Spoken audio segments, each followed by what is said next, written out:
গত কয়েক বছর ধরে লাদাখ সীমান্তে ভারতের জন্য বাস্তবতা ক্রমেই অস্বস্তিকর হয়ে উঠছে।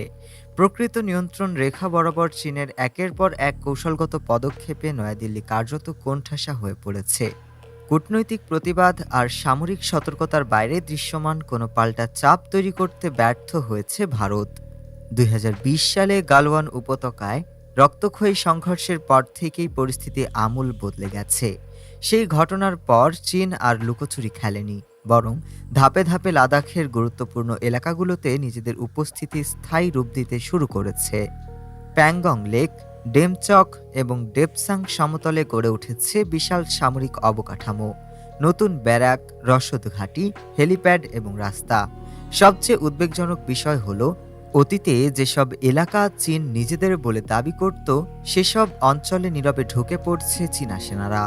এই অনুপ্রবেশ অনেক ক্ষেত্রেই এমনভাবে হয়েছে যে বাস্তব মানচিত্র বদলে গেলেও কূটনৈতিক টেবিলে তাৎক্ষণিক কোনো প্রতিক্রিয়া দেখা যায়নি। এই প্রেক্ষাপটেই নতুন করে উত্তেজনার কেন্দ্রে এসেছে লাদাখের বিতর্কিত শাক্সগম উপত্যকা। সাম্প্রতিক স্যাটেলাইট চিত্রে স্পষ্ট দেখা যাচ্ছে সেখানে স্থায়ী রাস্তা, সামরিক বাংকার ও লজিস্টিক স্থাপনা তৈরি করছে চীন। ঐতিহাসিকভাবে এই অঞ্চলটি ভারতের অংশ হিসেবে বিবেচিত হলেও ১৯৬৩ সালে পাকিস্তানের সঙ্গে করা একটি সীমান্ত চুক্তির মাধ্যমে এলাকাটি চীনের নিয়ন্ত্রণে চলে যায়। সেই চুক্তিকে ভারত কখনোই স্বীকৃতি দেয়নি।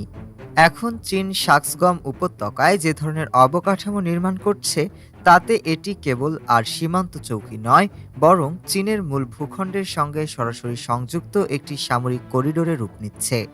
এই রাস্তা এগিয়ে যাচ্ছে কারাকোরাম পাসের দিকে, যা সরাসরি পাকিস্তান অধিকৃত কাশ্মীরের সঙ্গে সংযুক্ত। আর ভারতের জন্য সবচেয়ে বড় কৌশলগত উদ্বেগ এখানেই, কারণ এই অঞ্চলে স্পষ্ট হয়ে উঠেছে চীন ও পাকিস্তানের গভীর সমন্বয়। দুই দেশ মিলে নতুন টানেল, সেতু ও সংযোগ সড়ক নির্মাণ করছে, যা ভারতের সিয়ানচেক হিমবাহের নিরাপত্তার উপর দীর্ঘমেয়াদী হুমকি তৈরি করছে। সিয়াকচেন, যা দক্ষিণ এশিয়ার সর্বোচ্চ যুদ্ধক্ষেত্র হিসেবে পরিচিত, সেই এলাকার সরবরাহ ও কৌশলগত ভারসাম্য সরাসরি প্রভাবিত হতে পারে এই করিডোরের মাধ্যমে। ভারতের চোখের সামনেই লাদাখ অঞ্চলের ভূরাজনৈতিক মানচিত্র ধীরে ধীরে বদলে যাচ্ছে, অথচ এই পরিবর্তনের বিরুদ্ধে কার্যকর কোনো প্রতিরোধ গড়ে তুলতে পারছে না নয়াদিল্লি। এর ফলে দক্ষিণ এশিয়ার শক্তির ভারসাম্যে ভারত ক্রমশ প্রতিরক্ষামূলক অবস্থানে চলে যাচ্ছে বলে মনে করছেন বিশ্লেষকরা। লাদাখে বাস্তবে কিছু করতে না পেরে কূটনৈতিক পর্যায়ে আপত্তি জানিয়েছে ভারত। সেই আপত্তির জবাবে বেইজিং সরাসরি নিজের অবস্থান স্পষ্ট করেছে। সোমবার চীনের পররাষ্ট্র মন্ত্রণালয়ের মুখপাত্র মাও নিং জানিয়েছে, শাক্সগম উপত্যকা চীনের অংশ এবং সেখানে উন্নয়নমূলক কাজ চালানো চীনের সার্বভৌম অধিকার। তিনি ১৯৬৩ সালের চীন পাকিস্তান সীমান্ত চুক্তির কথা উল্লেখ করে বলেন, ওই অঞ্চল নিয়ে কোনো বিতর্ক নেই। চীনের এই কড়া বক্তব্যের বিপরীতে ভারতের প্রতিক্রিয়াকে অনেকেই ফাঁকা বুলি হিসাবে দেখছেন। ভারতের সেনাপ্রধান উপেন্দ্র দ্বিবেদী শাক্সগম উপত্যকায় চীন ও পাকিস্তানের কার্যকলাপকে অবৈধ আখ্যা দিয়ে বলেছেন, ভারত এই তৎপরতা মেনে নেবে না। তিনি দাবি করেন, চীন পাকিস্তান করিডোর নির্মাণের বিষয়টি ভারতের নজরে রয়েছে। তবে সমালোচকদের মতে শুধু মানব না বললেই বাস্তবতা বদলায় না। মাঠের চিত্র বদলাতে হলে কূটনৈতিক চাপ, সামরিক প্রস্তুতি ও আন্তর্জাতিক সমর্থন, এই তিনটি উপাদান একসঙ্গে দরকার। আর এই তিন ক্ষেত্রেই ভারত কাঙ্ক্ষিত সাফল্য দেখাতে পারছে না।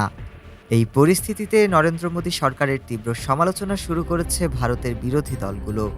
কংগ্রেসের মুখপাত্র সুপ্রিয়া শ্রীন্তে সামাজিক যোগাযোগ মাধ্যমে প্রশ্ন তুলেছেন, ভারতের নাকের ডগা দিয়ে চীন কিভাবে এই এলাকায় অবাধে নির্মাণ কাজ চালিয়ে যাচ্ছে, আর সেই সময়ে বিজেপি নেতারা কিভাবে চীনের ক্ষমতাসীন কমিউনিস্ট পার্টির সঙ্গে বৈঠক করছেন। বিশেষজ্ঞদের মতে লাদাখে চীন পাকিস্তান সমন্বিত শক্তির সামনে ভারত এখনও কার্যকর কৌশল দাঁড় করাতে পারেনি। সিদ্ধান্তহীনতা, প্রতিরোধের ঘাটতি এবং কূটনৈতিক দ্বিধার সুযোগে এই দুই দেশ ধীরে ধীরে নিজেদের অবস্থান আরও শক্ত করছে। যদি এই প্রবণতা অব্যাহত থাকে, তাহলে লাদাখ শুধু সীমান্ত বিরোধের ইস্যু নয়, বরং ভারতের আঞ্চলিক প্রভাবের জন্য এক দীর্ঘমেয়াদী চ্যালেঞ্জে পরিণত হবে। লাদাখ আজ কেবল আর পাহাড়ি সীমান্তে সীমাবদ্ধ নেই, এটি দক্ষিণ এশিয়ার ভূরাজনীতিতে শক্তির নতুন পরীক্ষাগার হিসেবে রূপ নিয়েছে। ডেস্ক রিপোর্ট, আজ বার্তা।